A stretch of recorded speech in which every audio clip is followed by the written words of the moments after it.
Levántate en esta mañana, inclina tu rostro como quien se humilla delante del gran Dios. Pídele perdón por tus pecados. Exprésale tu amor, tus sentimientos por Él. Invítale a que haga una intervención en tu vida, en tu familia, en tu casa. Dios te bendiga grandemente en esta maravillosa y preciosa mañana. Estamos en la segunda carta a los Corintios, en el capítulo 5. Vamos a leer a partir del versículo 14. La palabra de Dios dice así: porque el amor de Cristo nos constriñe, pensando esto, que si uno murió por todos, luego todos murieron, y por todos murió, para que los que viven ya no vivan para sí, sino para aquel que murió y resucitó por ellos. De manera que nosotros de aquí en adelante a nadie conocemos según la carne, y aun si a Cristo conocimos según la carne, ya no lo conocimos así, no lo conocemos así. De modo que si alguno está en Cristo, nueva criatura es. Las cosas viejas pasaron, he aquí, todas son hechas nuevas. Que Dios bendiga su santa y preciosa palabra en esta mañana maravillosa. Qué tremendo palabra para mi vida en esta mañana. Sabe, yo les he hablado de la vocación. Es un llamado inequívoco de parte de Dios. Es un llamado irrevocable. Es un fuego interior que si no le prestamos atención, nos consume, nos destruye. Esta es la realidad del llamado de Dios a la vida del verdadero creyente. Sí, por eso Pablo y lo decía en esta carta abiertamente, que el que realmente había creído se levantaba como heraldo, como mensajero del Evangelio de Cristo. Y aquí Pablo suelta una prenda maravillosa. Dice, el amor de Cristo nos constriñe. Qué tremendo esto.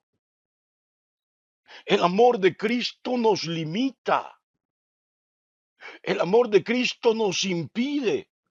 Pero ese mismo amor de Cristo nos obliga.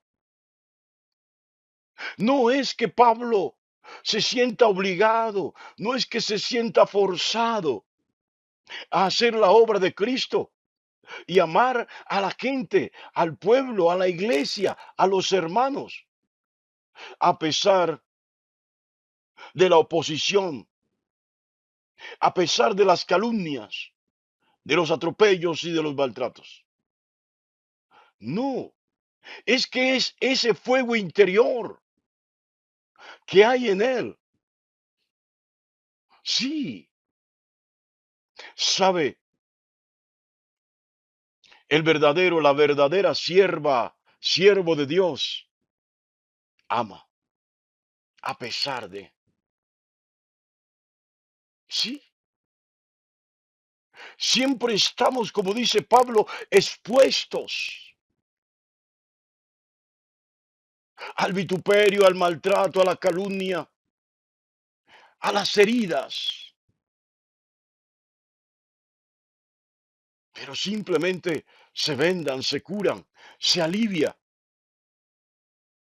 y se sigue adelante, amando aún a aquellos que nos han agraviado. Sí, mis amados, amando y expresando ese amor. Así que Pablo no es que realmente se sienta obligado a predicar de Cristo, sino que conociendo la obra de Jesús, conociendo el valor del llamado de Jesús y las garantías que el camino de Cristo ofrece. Recuerde que Él dijo, nuestras arras, nuestra garantía es el Espíritu Santo. Pablo dice, yo pensando en esa obra sacrificial, pensando en todos los beneficios, óigalo bien. Entonces, Pablo dice, no tengo otra opción que por amor predicar el Evangelio y dar testimonio de ese amor de Cristo Jesús, amando aún a mis adversarios u opositores, desde luego. Pablo aclara que Jesús no murió solamente por una iglesia, es decir, por una congregación, no murió por un puñado de personas. Pablo amplía el rango de lo que es y representa la muerte de Jesús. ¿Sabe? Jesús soltó unas palabras muy duras en alguna ocasión. Yo he venido a rescatar, dice, las ovejas perdidas de Israel.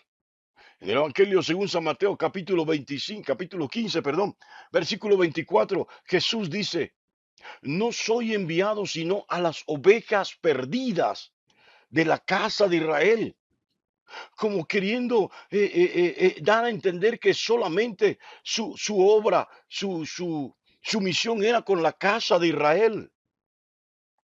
Pero no fue lo que realmente quiso decir. Sí, Pablo aquí nos deja claro que Jesús no murió solamente por el pueblo de Israel, por la casa de Israel, por las ovejas perdidas de Israel, sino que murió por todos. Por eso Pablo lo dice, y por todos murió, para los que viven, dice, para que los que viven ya no vivan para sí. Qué tremenda esta palabra. Ahora comprende Pablo por qué Pablo dice, ya no vivo yo, mas Cristo vive en mí. Y lo que ahora vivo en la carne, lo vivo en la fe del Hijo de Dios. Porque Pablo comprendió que la obra sacrificial de Cristo le dio una oportunidad única a él. Él estaba muerto en sus delitos y en sus pecados. Pero conociendo la obra de Jesús, conociendo la obra redentora de Cristo, el sacrificio que Él hizo, muriendo en lugar de todos, tal como lo dijo Caifás, es mejor que muera uno en lugar de todo el pueblo, por todo el pueblo. Pablo advierte entonces que Jesús murió por todos. Y esto que murió por todos, esto nos hace responsables, nos da una responsabilidad. Dice que conociendo, aceptando el sacrificio de Jesús, la obra redentora, entonces el creyente ya no vive para sí, sino para aquel que habiendo muerto, venció la muerte. Aquel que fue tragado por la muerte, pero dentro de todo su esfuerzo intestinal la destruyó. Ya no tuvo poder, no tiene poder sobre Jesús, ni tampoco tiene poder, dice más adelante Pablo, sobre aquellos que creen en Jesús. Por eso dice el autor, sorbida es la muerte. Óigalo bien, mi amado, mi amada. Entonces Pablo propone que cuando el creyente acepta a Jesús, reconoce la obra sacrificial de Jesús, acepta la obra redentora de Jesús, dice, a partir de ese momento, de aquí en adelante, a nadie ya se conoce según la carne. No miramos a la gente normalmente como cualquier otro puede mirarlo.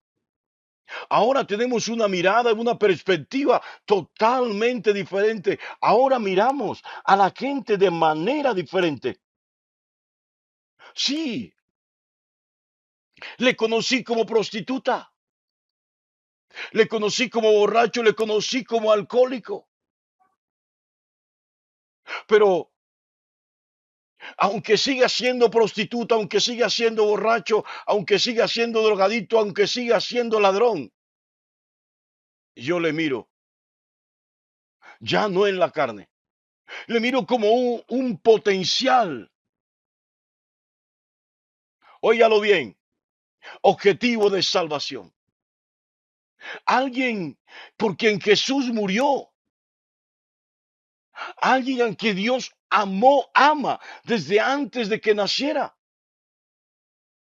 alguien que también merece lo mismo que he recibido de Cristo Jesús, salvación, perdón de pecados, vida eterna.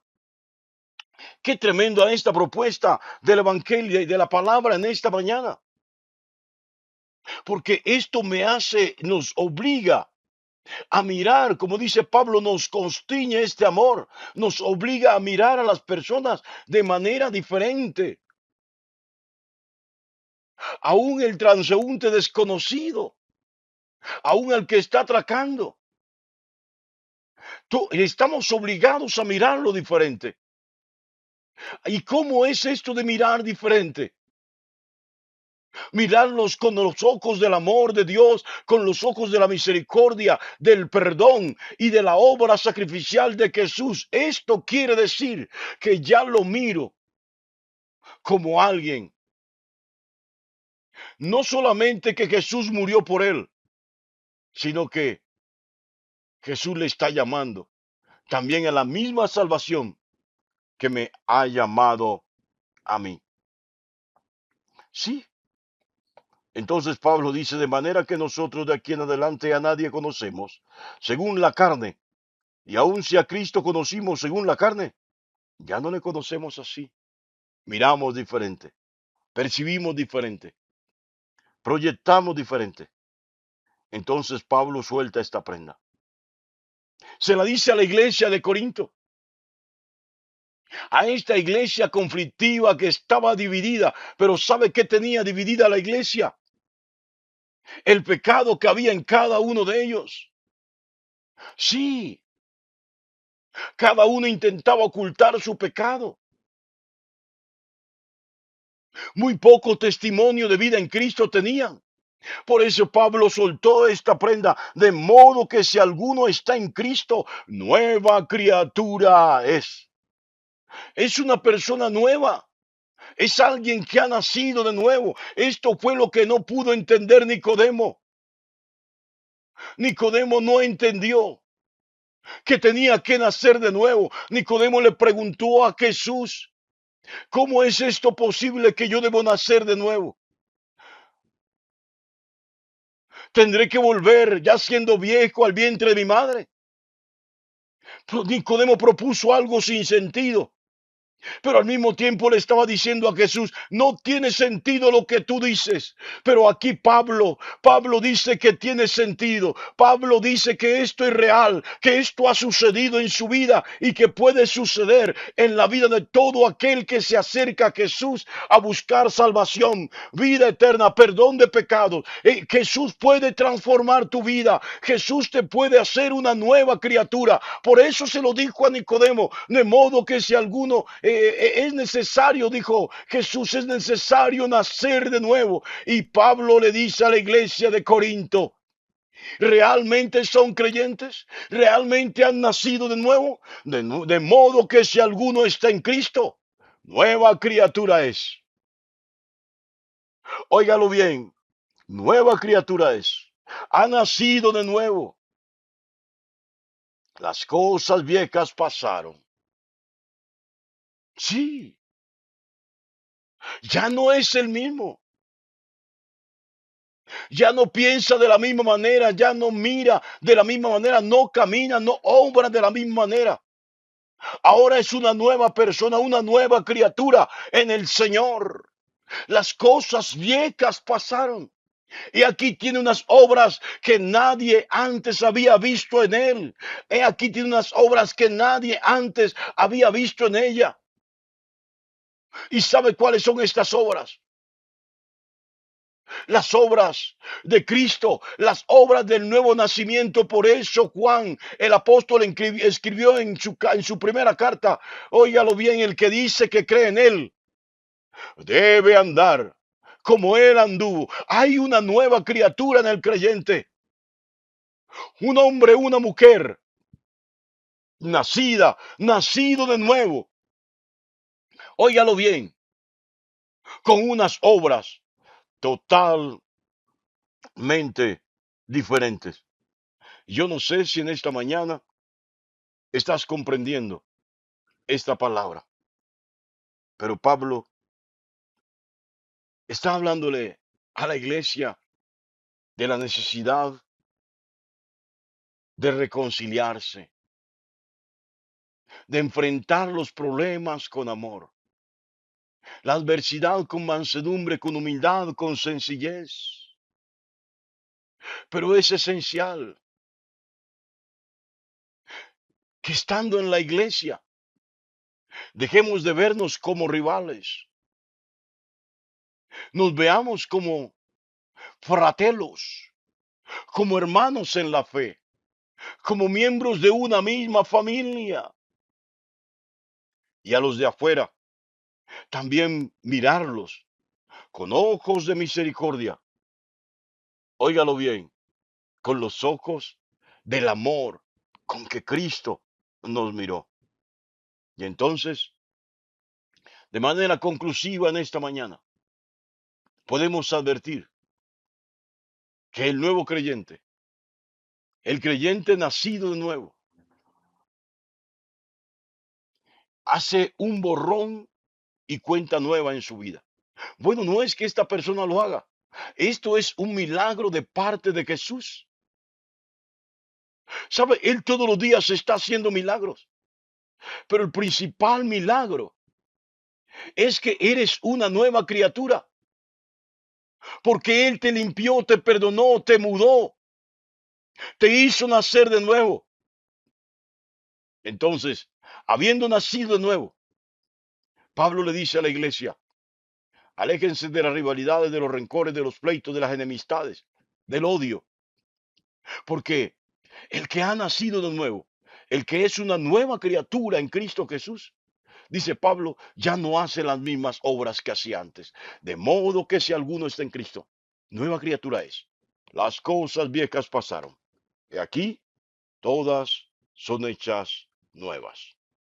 Que Dios te bendiga grandemente en esta mañana y que puedas evidenciar en ti que eres esa nueva criatura en el Señor.